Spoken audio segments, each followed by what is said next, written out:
देखिए आज हम धारा या वोल्टता का वर्ग माध्य मूल मान निकालने के दूसरे तरीके की बात करते हैं। एक तो आपने निकाला उसको उसकी डेफिनेशन से, जैसे आप लेते हो VRMS, इसका मतलब आपने, या फिर आप लेते हो IRMS, इसका मतलब करंट का पहले करो स्क्वायर, उसके बाद निकालो मीन और फिर कर दो रूट। और अगर वोल्टेज का निकालना चाहते हो तो पहले स्क्वायर कर दो, फिर मीन और फिर रूट। और मीन निकालना आप जानते हो कि मीन कैसे निकाला जाता है किसी भी फंक्शन का, ठीक है ना, उसका फॉर्मूला बता चुके हैं और कई फंक्शनों का मीन निकलवा भी चुके हैं। तो एक तो वो तरीका था। एक अब दूसरा तरीका थोड़ा समझने की कोशिश करिए कि एक तरह से कह सकते हैं फिजिक्स क्या है, ठीक है। VRMS या IRMS निकालने के लिए फिजिक्स क्या है, कैसे फिजिक्स का यूज करके आप उसको सॉल्व करेंगे और रियल में इसी से आप ये समझ पाओगे। देखिए एक्चुअल में हो क्या रहा है, आप कह रहे हैं कि धारा का जो मान है ना वो लगातार बदल रहा है, धारा का भी और वोल्टता का भी। लेकिन अभी जैसे हम बात कर रहे थे उस दिन कि भारत में जो प्रत्यावर्ती धारा है भाई उसकी क्या सिचुएशन है, तो उसके लिए आप लिखते थे, भारत के लिए लिखते थे 50 हर्ट्ज और 220 वोल्ट, ये चीज आप लिखते थे। अब बात यहां ये आती है, प्रश्न ये है कि जब वोल्टता का या धारा का मान जब लगातार बदल रहा है तो फिर ये 220 क्या है?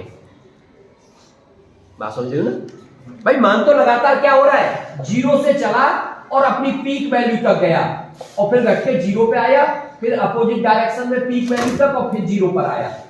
तो वैल्यू तो कभी कांस्टेंट रही ही नहीं, उसकी वैल्यू तो लगातार चेंज हो रही है। तो फिर ये 220 क्या है, क्या चीज है ये 220? उस चीज को समझना है। वास्तव में ये जो वर्ग माध्य मूल मान होता है ना, इसको आप प्रभावी मान भी कह सकते हो, इसको वर्चुअल वैल्यू भी कह सकते हो, इसको इफेक्टिव वैल्यू भी कह सकते हो। इन सभी नामों से जब न्यूमेरिकल आएगा तो किसी भी नाम से वो आपको दे सकता है, क्योंकि रियलिटी तो ये है वैल्यू लगातार बदल रही है। और ये नहीं एक साइकिल के लिए, वो तो लगातार जब तक आप, अभी मान लो आपने स्विच को ऑन किया तब से लेकर जब तक आप ऑफ करोगे तब तक वो वैल्यू लगातार बदलती रहेगी। तो फिर ये 220 वोल्ट क्या है, इस चीज को समझना जरूरी है, ठीक है। एक्चुअल में होता क्या है, जब आप विद्युत धारा प्रवाहित कर रहे हो और अब बात करोगे आप कैलकुलेशंस की। अच्छा, अगर आप ये कह देंगे सर यहां पे बता दो, यहां वाली वैल्यू को ले लो, तो ये तो I नोट हो गई। अगर वोल्टेज की बात कर रहे हैं तो V नोट हो गई, क्योंकि भाई वो तो पीक वैल्यू है, वो तो उसका शिखर मान है, आयाम है, अधिकतम मान है, तो अधिकतम मान ये हो गया। लेकिन हर समय हम 220 वोल्ट अधिकतम के लिए तो नहीं लिख सकते, क्योंकि आप ये तो नहीं कह सकते कि करंट 220 है, आपको बताना पड़ेगा कि करंट का अधिकतम मान 220 है, लेकिन हम नॉर्मली यूज कर रहे हैं 220 वोल्ट। तो ये किसको यूज कर रहे हैं उसको समझना है, ठीक है। जैसे मान लीजिए ये कोई एक प्रतिरोध है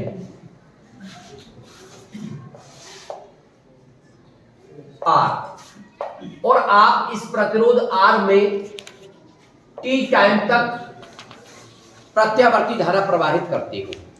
आपने एक सोर्स लगा दिया इसके अंदर, ये जो सोर्स होता है ना प्रत्यावर्ती, इसके लिए सिंबल ऐसे करके यूज करते हैं। जैसे डीसी होता था तो डीसी के लिए तो बैटरी का चिन्ह यूज करते थे, प्लस माइनस या ज्यादा सेलों को जोड़ के प्लस माइनस, ये डीसी का सिंबल था। और ये एसी का सिंबल है। अगर एसी सोर्स कहीं लगाना है तो आप इस तरीके का सिंबल उसमें यूज किया करेंगे। और करंट की दिशा मैंने फिलहाल उसमें दिखा दिया, लेकिन एसी के साथ तुम्हें करंट की दिशा दिखाने की आवश्यकता नहीं है। और अगर कहीं दिशा दिखा भी रखी है, इसका मतलब वो एट एनी टाइम की बात है, वो किसी भी समय को दिखाया जा रहा है, बाकी दिशा लगातार क्या होती रहती है, बदलती रहती है, ठीक है ना, समझ गए। अब देखिए हमें समझना क्या है इसमें, मान लो ये प्रतिरोध है R और T टाइम तक हम इसमें प्रत्यावर्ती धारा प्रवाहित कर रहे हैं, तो T टाइम तक प्रत्यावर्ती धारा प्रवाहित करने से इस प्रतिरोध के अंदर कुछ न कुछ ऊष्मा उत्पन्न होगी, कुछ न कुछ हीट प्रोड्यूस होगी, हम उस हीट की बात करना चाहते हैं।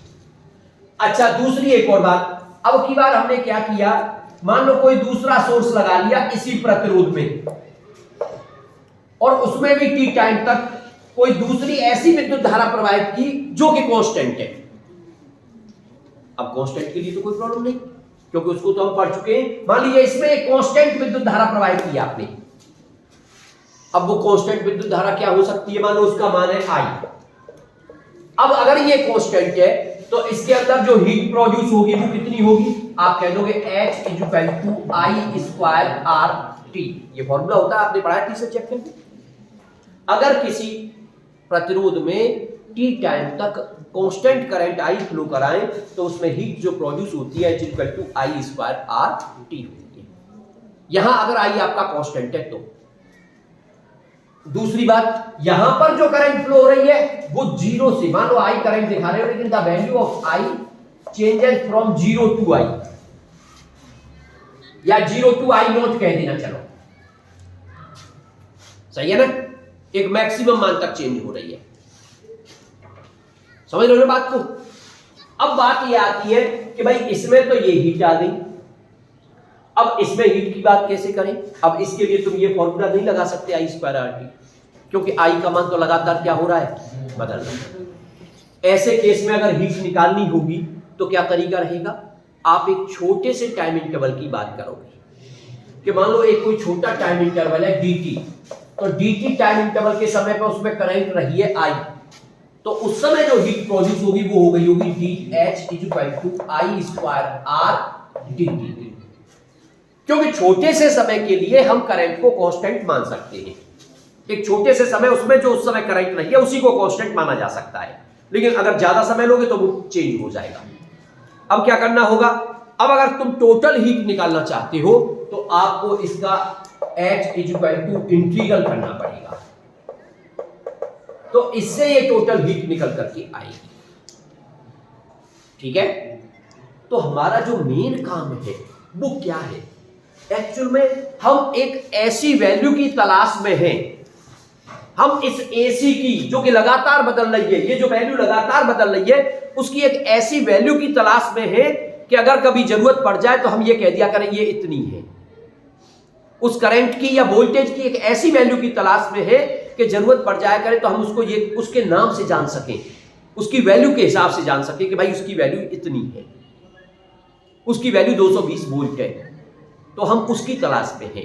अब वो कहां से आएगी, वो इसी जगह से निकल के आ रही है। कैसे निकल के आ रही है, उसको निकाल के लाने का यही तरीका है कि अगर हम ये मान के चलते कि AC करंट हमारी कांस्टेंट होती, या फिर ऐसे मानिए इस करंट के लिए एक कोई ऐसी कांस्टेंट वैल्यू है कि वो अगर R प्रतिरोध में T टाइम में इतनी हीट प्रोड्यूस कर रही है, कोई कांस्टेंट वैल्यू उसकी, उस AC की कोई भी कांस्टेंट वैल्यू इतनी हीट प्रोड्यूस कर रही है किसी प्रतिरोध में और किसी टाइम में, तो उसी प्रतिरोध में और उसी टाइम में वेरिएबल करंट भी उतनी ही हीट प्रोड्यूस करेगी, वेरिएबल करंट भी उतनी ही हीट प्रोड्यूस करेगी, यानी हीट दोनों में सेम होनी चाहिए।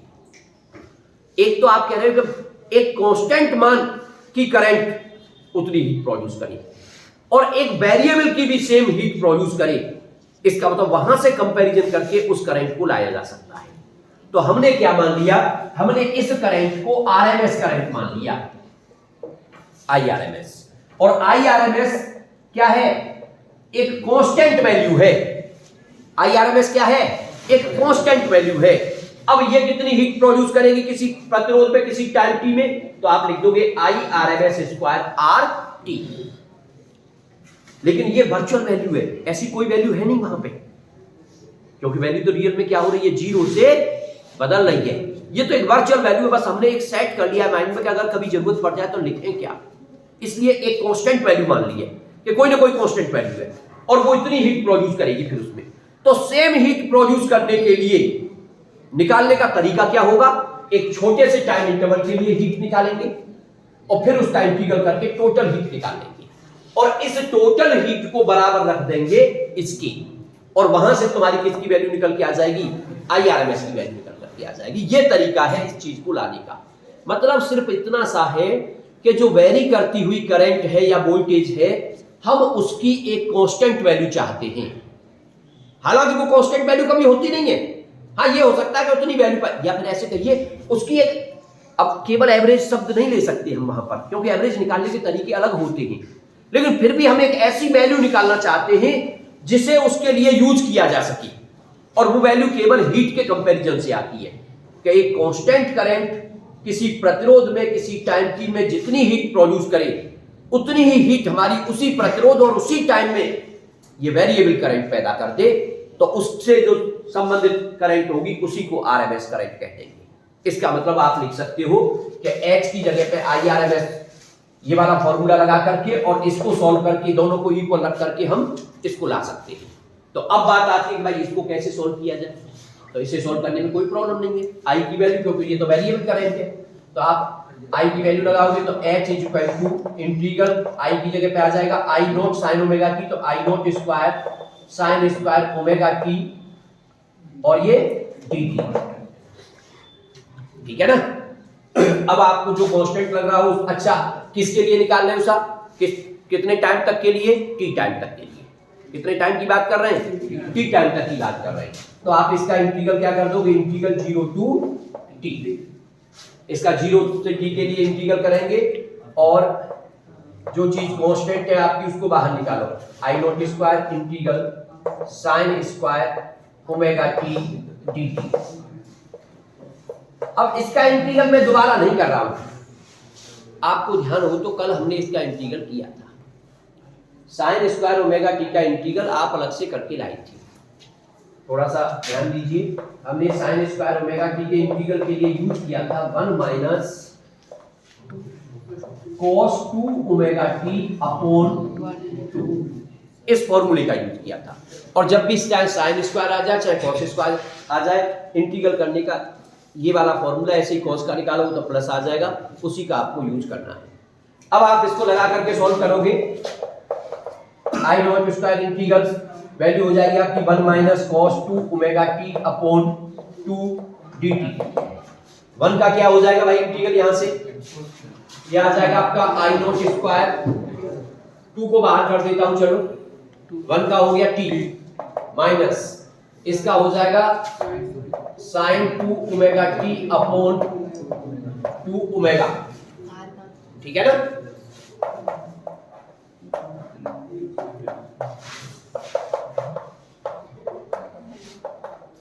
यह आ जाएगा t minus sine 2 omega T upon 2 omega, और अभी चलिए 0 और लगा लेते हैं। एक बार t लगा दिया, 0 लगाएंगे तो माइनस के 0 और माइनस साइन 0 आएगा तो वो क्या हो जाएगा, 0 हो जाएगा, माइनस प्लस लिख दो। चलो इसमें ओमेगा इंटू टी की जगह पे आप लिख सकते हो 2 पाई, और 2 पाई और 2 4 पाई, लेकिन साइन में कितना भी पाई आ जाए उसकी वैल्यू 0। इसका मतलब ये तो 0 हो जाएगा, कितना आ गया आपका I not square upon 2 into T,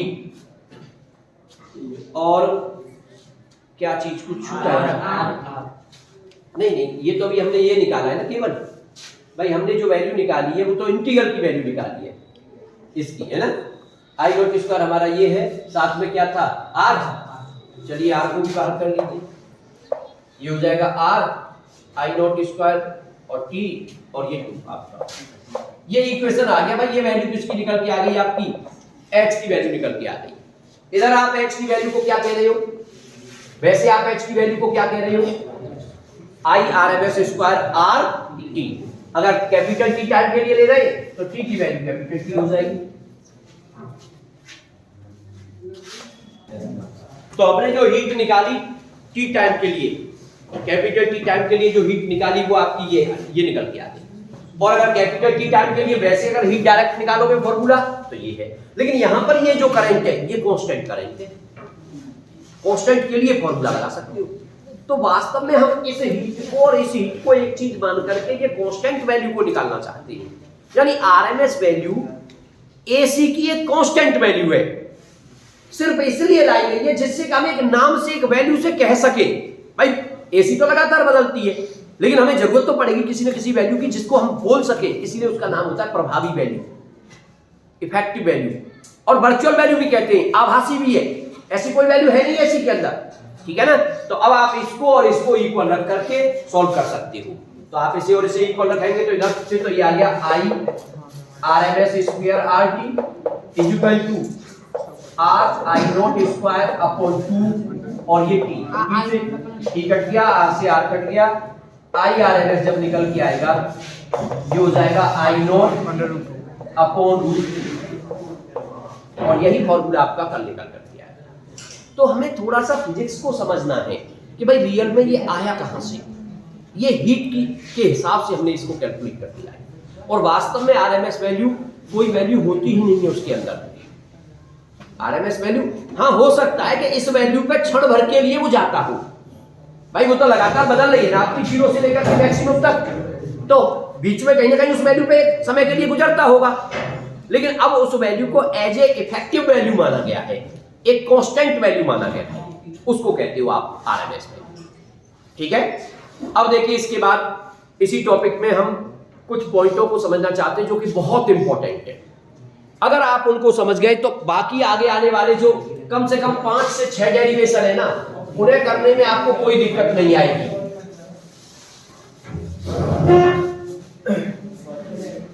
और पहले से हम अपना माइंड में जो है मेकअप करके रखेंगे, भाई हमें ये चीज पढ़नी है। वास्तव में अब हम पढ़ना चाहते हैं सर्किट, परिपथों को, और एग्जाम में सर्किटों से एक क्वेश्चन बन जाता है, और वो सर्किट कौन कौन से पढ़ोगे आप। देखिए पहला आर सर्किट, इधर ही लिखते हैं क्योंकि इधर ही हमें जरूरत पड़ने वाली है। तो हम जो परिपथ पढ़ेंगे, परिपथ से मतलब सर्किट, पहला आर सर्किट। आर का मतलब आप एक ऐसे सर्किट की बात कर रहे हो जिसमें प्रतिरोध है, लेकिन एसी की बात कर रहे हो। इसका मतलब आप अगर फिगर बनाए तो ऐसे बना सकते हैं कि एक प्रतिरोध है और आपने उसको एक एसी सोर्स के साथ लगा दिया है, ये है आपका आर सर्किट। दूसरा आपका एल सर्किट। एल सर्किट का मतलब है एक एल जब भी आ जाए, एक इंडक्टर कॉइल की बात करिए। एल किसका होता है? प्रेरकत्व, परिनालिका का। इसलिए जब भी एल की बात आती है तो आपने एक कुंडली यूज की है, इस कुंडली को हम एल कहते हैं, और ये एसी सोर्स के साथ आपने इसको जोड़ दिया। तीसरा आपका मान लीजिए सी सर्किट। सी सर्किट का मतलब एक कैपेसिटर लिया और कैपेसिटर को एसी सोर्स के साथ आपने कनेक्ट कर दिया, ये सी सर्किट है। चौथा, अब आपस में प्रतिरोध के साथ मिला करके, अब की बार मान लीजिए आपने ले लिया R L circuit. R L का मतलब एक तो लिया प्रतिरोध आर, और साथ में सीरीज में जोड़ दी एक इंडक्टर कॉइल, और इनके साथ लगा दिया आपने एक एसी सोर्स। ये हो गया आपका आर एल सर्किट। नेक्स्ट आप ले सकते हो R C circuit. R C का मतलब अब की बार आपने एक तो प्रतिरोध लिया, एक कैपेसिटर लगा दिया, और उसको एक एसी सोर्स के साथ में जोड़ दिया, ये हो गया आर सी। और नेक्स्ट अब की बार मान लीजिए तीनों को एक साथ ले लिया। अब की बार आपने ले लिया छठवें पॉइंट पे, हालांकि एल सी भी यूज करते हैं, एल और सी, लेकिन एल सी एक तरह से ऑसिलेशन का काम करता है, उसकी भी बात करेंगे। एल सी परिपथ को भी ले सकते हो आप, लेकिन ये एक तरह से हम इसको दोलित्र की तरह काम करेंगे। एलसी ऑसिलेशंस, एलसी के जो कंपन है उनकी बात करेंगे, परिपथ के रूप में इनको पढ़े। और एक जो है आपका लास्ट जो कि इंपॉर्टेंट है बहुत, और वो हो गया आपका एलसीआर।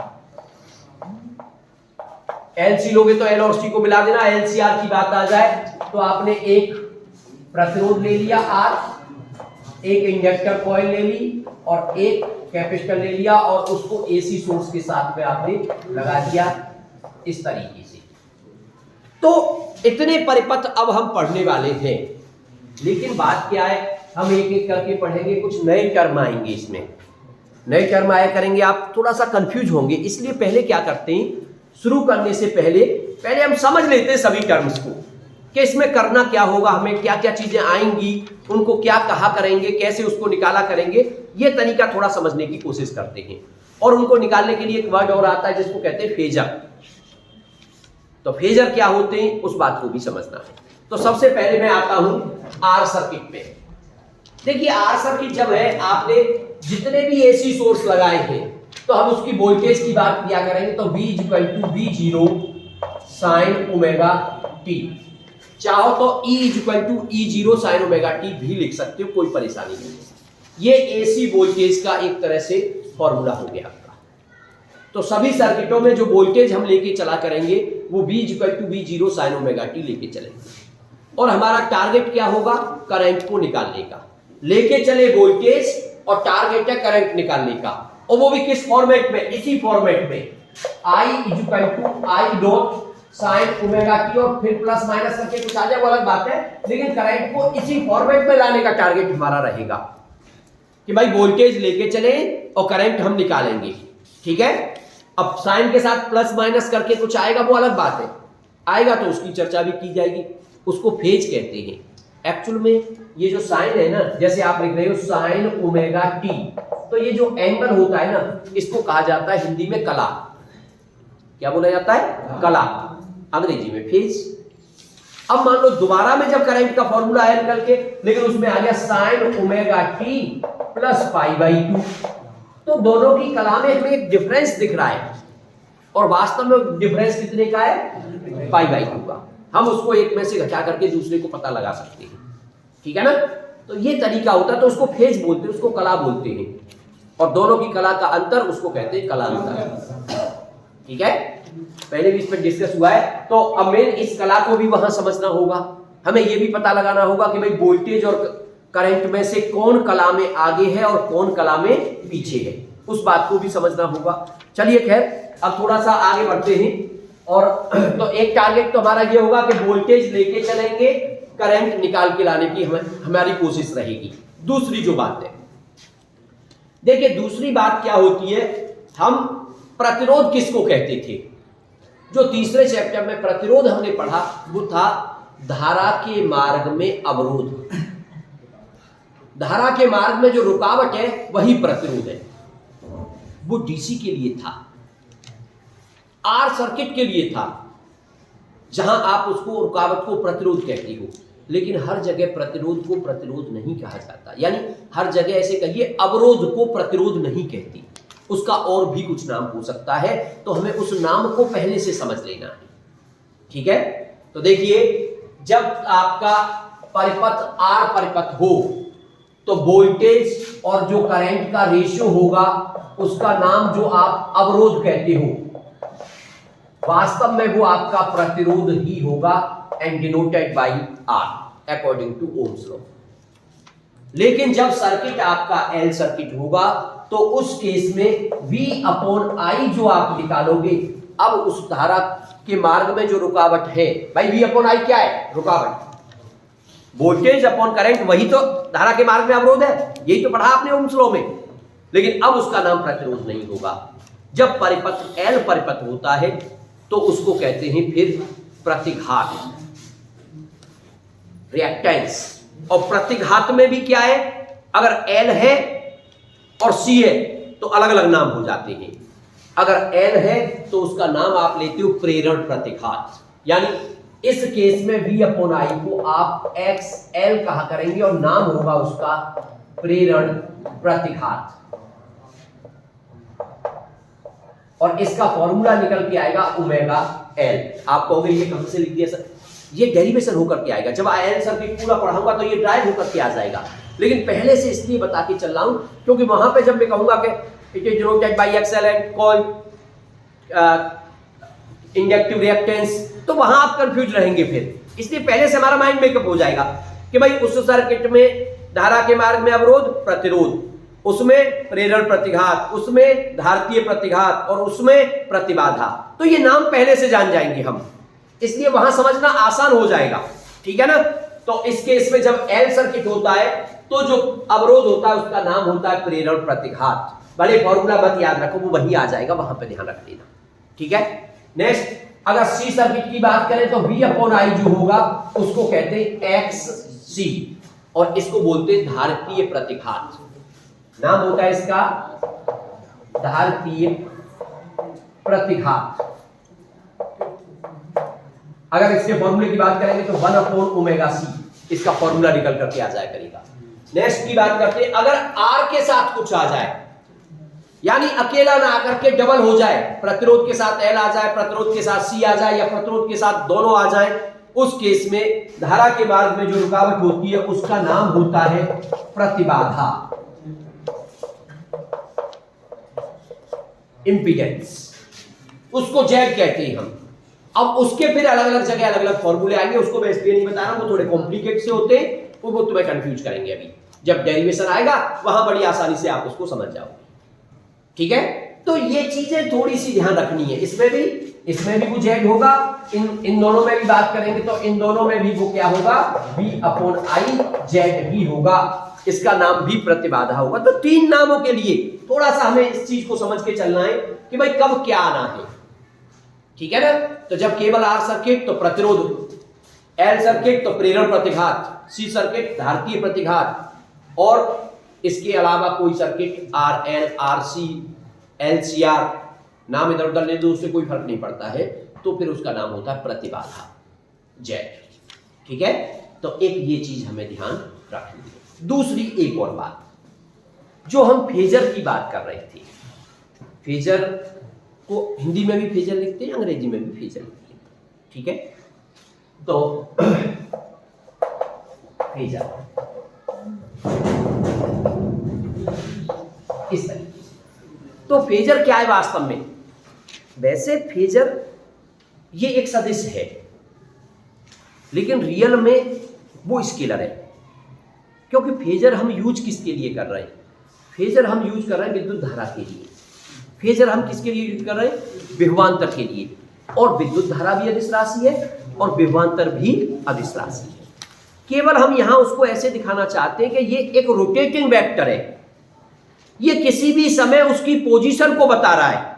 जैसे आपने लिखा I = I0 sin omega T, इसका मतलब तुम समझ गए कि भाई यहां एंगल जो बन रहा है वो ओमेगा टी एंगल बन रहा है, इसका फेजर हमको दिखाना है। तो phasor is a rotating vector. अब भले उसमें वेक्टर आ रहा है लेकिन वो अदिश राशि है, क्योंकि वो करंट को रिप्रेजेंट कर रहा है, वो वोल्टेज को रिप्रेजेंट कर रहा है। अब दिखाओगे कैसे? जैसे मान लीजिए आपने एक्स एक्सिस और वाई एक्सिस खींच दिए। जब भी हम कोई कोण बनाते हैं, जब भी किसी एंगल को बनाते हैं, हमेशा एक्स एक्सिस से चलना शुरू करते हैं। अब आपका एंगल है ओमेगा टी।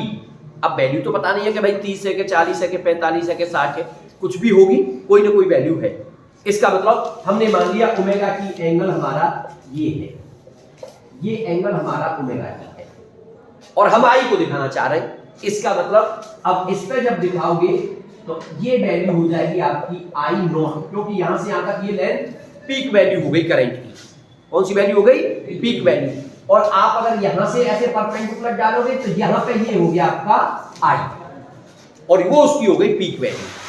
अब वास्तव में तो ओमेगा टी एंगल पे हो गया, तो ये इसको ये फेजर हो गया करंट का। ये क्या हो गया? करंट का फेजर हो गया।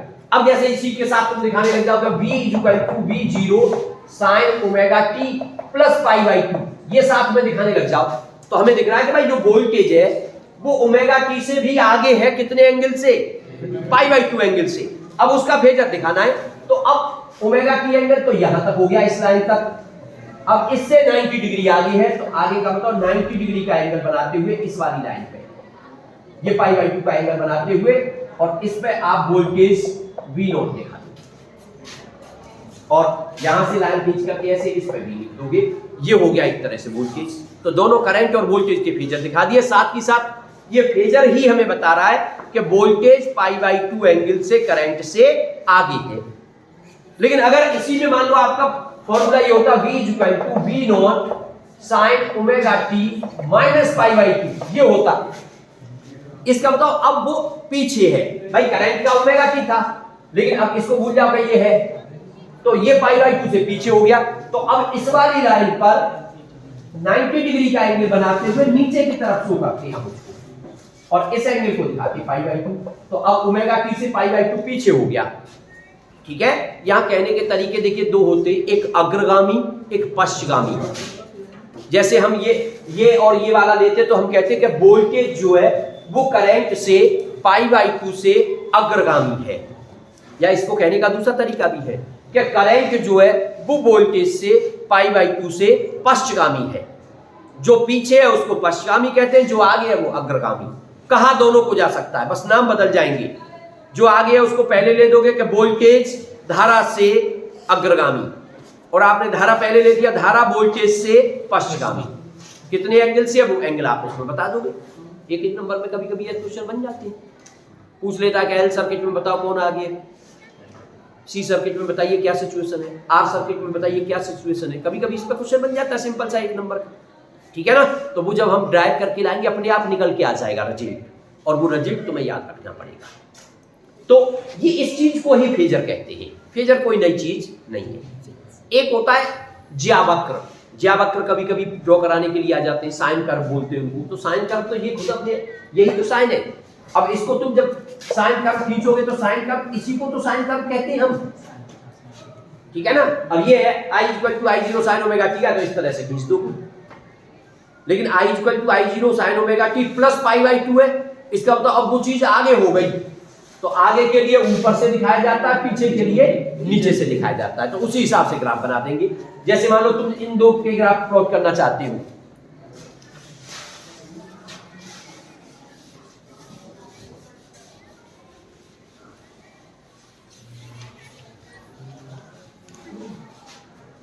मान लीजिए आप इन दो के साइन कर्व खींचना चाहते हो। पहला b = v0 sin omega t, और दूसरा I = I0 sin omega t। इसके लिए आप फेजर भी दिखाना चाहते हो और साइन कर्व भी खींचना चाहते हो। तो फेजर जब दिखाओगे, ये x एक्सिस, ये y एक्सिस, ये x एक्सिस, और ओमेगा t एंगल है, तो आपने ओमेगा t एंगल पर ऐसे करके दिखा दिया।